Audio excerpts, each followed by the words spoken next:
উঠে নাই।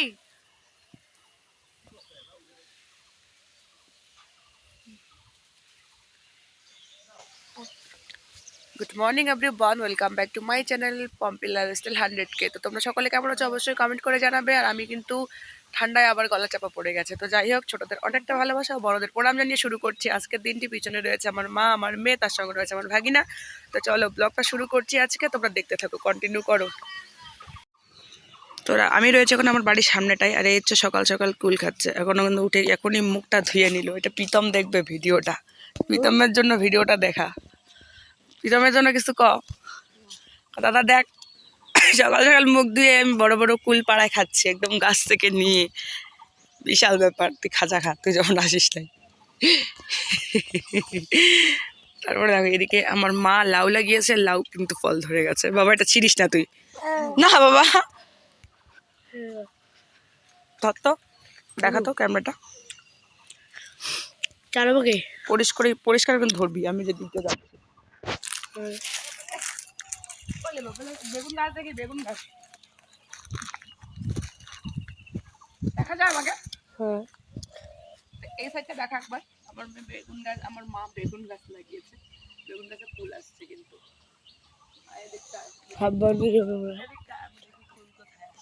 ফুল আছে কিন্তু উপরে উপরে উপরে। মিষ্টি আছে রে, মিষ্টি আছে। মিষ্টি আছে তো। দাঁড়া আমি তোকে দেখাই। তোমার একটা ছোট খাও। আমি খাবো না তো, ফুল খাই না। হ্যাঁ হ্যাঁ, খাবি তোকে ছিঁড়ে দিব? না দেখা যায়। হ্যাঁ, আমাদের আমাদের বাড়ির কুল কত বড় বড় হয়েছে, কিন্তু মা কাউকে ছিঁড়াইতেই দেয় না। অনেক বড় হয় এটা, আর উপরে প্রচুর রয়েছে। আমি আজকে পাড়াবো, আর তোমাদের সামনে সেটা কিন্তু শেয়ারও করবো। দূরের থেকে একটুখানি নে,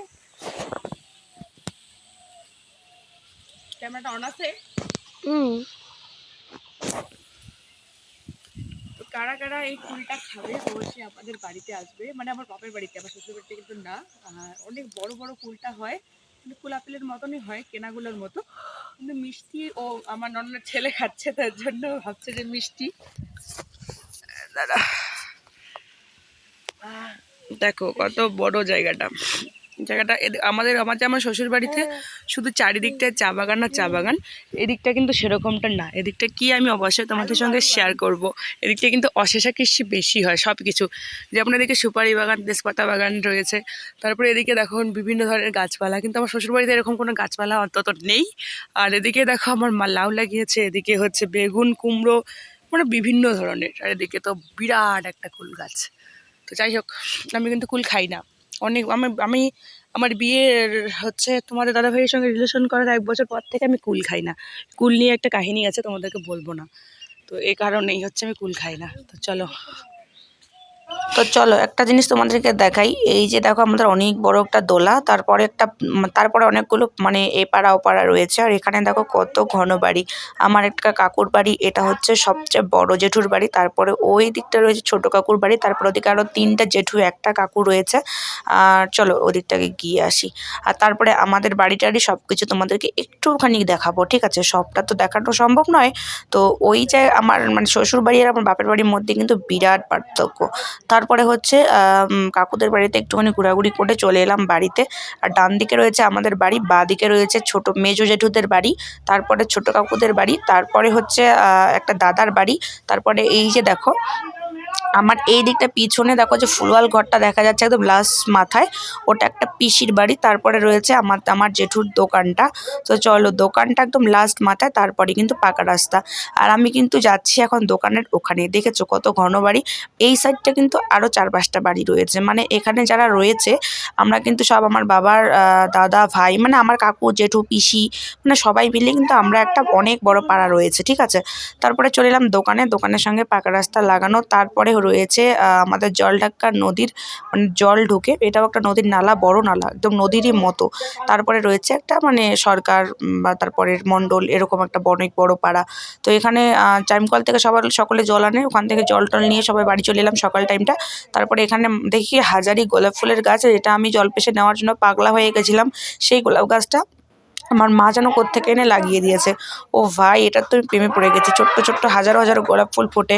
তো তারপরে হচ্ছে দেখো আমার মার কত সুন্দর সুন্দর সুন্দর সুন্দর কত ফুল ফল গাছ, বিভিন্ন ধরনের হাজারো, যেগুলোর নাম আমি নিজেও জানি না। তারপরে মা আমাকে নিজে বলতেছে যে এগুলোকে দেখ, এই এই ফুলগুলো তোর বাড়িতে নিয়ে যাবি, এই এই ফুলগুলো এখানে রাখবি। তো সমস্ত কিছু হলো, হওয়ার পরে দেখলাম, দেখার পরে আমি চান টান করে চলে এলাম পুজো দিতে।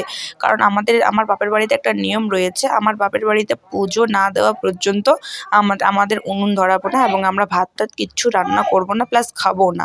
তো সে কারণে হচ্ছে পুজোটা আমাদের সবচেয়ে দেওয়া দরকার, আর মানে সবার আগে। আর আমাদের বাড়িতে মানে পুজোর কাজটা দিলে অনেকক্ষণ সময় ধরে করতে লাগে, কারণ আমাদের বাড়িতে জাগ্রত ঠাকুর রয়েছে, বাকিটা আর বলছি না, তোমরা বুঝে নিও। ঠাকুর রয়েছে, আর সেই ঠাকুর হচ্ছে মানে পুজোটা যে দিতে লাগে, মানে অনেকক্ষণ সময় ধরে পুজো দিতে লাগে, অনেক নিয়ম কারণ আছে, সেগুলো মেনে মেনে করতে লাগে। তো আমি কিন্তু তোমাদের পুজোর প্রত্যেকটা নিয়ম তোমাদের দেখাবো না, যেটা দেখানো সেটাই দেখাবো, বাদ বাকি কিন্তু দেখাবো না। সামনে রয়েছে কিন্তু আমার মা কিন্তু সবটা আমাকে বলে বলে দিচ্ছে, কারণ মায়ের যেহেতু পুজোটা করে প্রতিনিয়ত, পুজো পাঠ মার দ্বারাই সব কিছু দেওয়া হয়। তো মা আজকে অসুস্থ রয়েছে, তাই মা পুজো করবে না। তো ভাগ্যটা আজকে আমার এমনই ভালো, আমি সে আগের জীবনটা ফিরে পেলাম কিছু সময়ের জন্য। যে মা বললো কি সকাল সকাল চানটা মানে পুরোপুরি ফ্রেশ হয়ে চান করে তুই পুজোটা দিয়ে নে। তারপরে আমি চান করে গামছা ঘাড়ে নিয়ে চলে এলাম পুজো দিতে।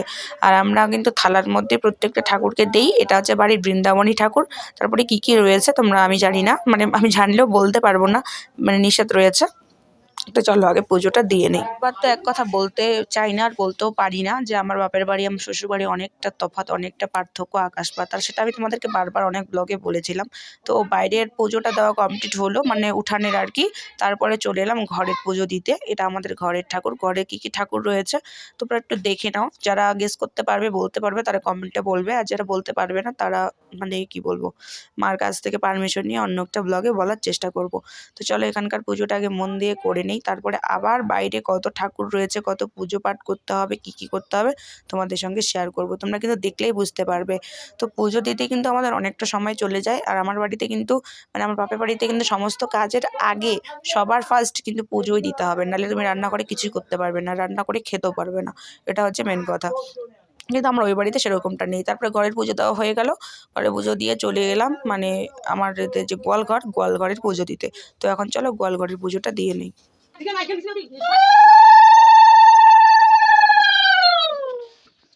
তো আমার গোয়ালঘরের পুজো দেওয়া হয়ে গেল, এবার এলাম বাড়ির বাইরে আমাদের যা ঠাকুরঘর রয়েছে সেখানে পুজো দিতে। তো এখানেই আমাদের মেন মানে অপশন, মানে কি বলবো, এখানেই আমাদের জাগ্রত ঠাকুর রয়েছে, তোমরা বুঝতে পারবে না কেউ এরকমভাবে। তো আগে আমাদের ঠাকুরটা এখানে ছিল না, অন্য জায়গায় ছিল। তারপরে আমার বিয়ের 1 বছর আগে আমরা 3 দিন ঠাকুর মানে ঘুরাই আর কি, তারপরে পুজো দিয়েছিলাম 3টে দল করে। তো তারপরে বাড়িতে গিদাল টিদাল দিয়ে পুজো দেওয়া হয়েছিল, গান টান দিয়ে টিয়ে। তো যাই হোক, ওটা অনেক দিনের কথা। আর সেরকমটা বাড়ির একটার পর একটা অসুস্থ রইতে মানে বাড়িতে হচ্ছে মানে এ মারা যাচ্ছে, ও মারা যাচ্ছে, এ মারা যাচ্ছে, এরকম করতে করতে করতে করতে 2 বছর ধরে পুজো দেওয়া হচ্ছে না বাড়ির আর কি। দেবো সেরকমটা দিন আসুক তারপর। তোমাদেরকে আরেকটা কথা বলি, মানে এখানে হচ্ছে আমাদের কি বলে ওটাকে, হরিবলা ঠাকুর, তারপরে হচ্ছে মা মনসা ঠাকুর, মা কালী ঠাকুর, তারপরে আবার মদনকাম ঠাকুর, অনেক কিছু ঠাকুর রয়েছে, আমি নাম বলতে পারি না, কিন্তু যত কিছু আমাদের বাড়িতে রয়েছে। তো যেরকমভাবে পুজোটা দিতে হয় আর কি, তো মানে প্রত্যেকটা থানে যে দেখতে পাচ্ছ ঠাকুরগুলো বসানো হয়েছে, সেগুলোতে প্রত্যেকটা থালা দেওয়া দরকার ছিল, কিন্তু আমি সেরকম মাকে বললো কি যে থাক, দিতে হবে না, একটা করে থালা দেয়, ঘরে ঘরে দিলেই হবে। তাই একটা একটা করে থালা দিলাম। আর আজকে কিন্তু আমি দিচ্ছি হচ্ছে পাকি মুরগি, তার সাথে হচ্ছে দুধ, দই, তারপরে হচ্ছে কলা, এই দিয়ে পুজো দিচ্ছি। তার মধ্যে আজকে শনিবারের ব্লগটা তোমরা কবে দেখতে পাবে আমি নিজেও জানি না। তো তবে শনিবার আর বৃহস্পতিবার কিন্তু আমাদের বাড়িতে পুরো চাপ হয়, মানে প্রচুর চাপ হয়। তো যাই হোক, কী করে আর বোঝাই তোমাদের। তো এই হচ্ছে মানে, আর তার মধ্যে হোলি চলছে, তো এই কারণে চাপটা একটু বেশি। আর আমাদের বাড়িতে প্রচুর ফুল ফলের গাছ রয়েছে, যখন যেটা ঠাকুরকে যে ফুল দিয়ে পুজো দিতে হয় তখন সেটা দিয়ে দেওয়া হয়।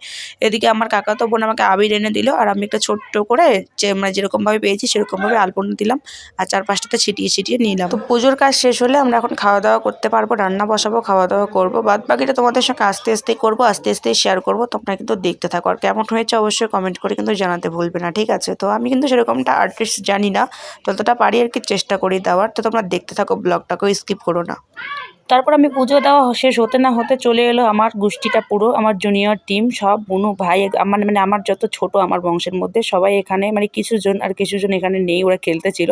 তারপরে যে যার মতন রিলস করছে, যে যার মতন ছবি তুলছে, আর আমি আমার মেয়েকে নিয়ে আছি, কিন্তু আমাকেও রেহাই দিল না, ছাড়লো না।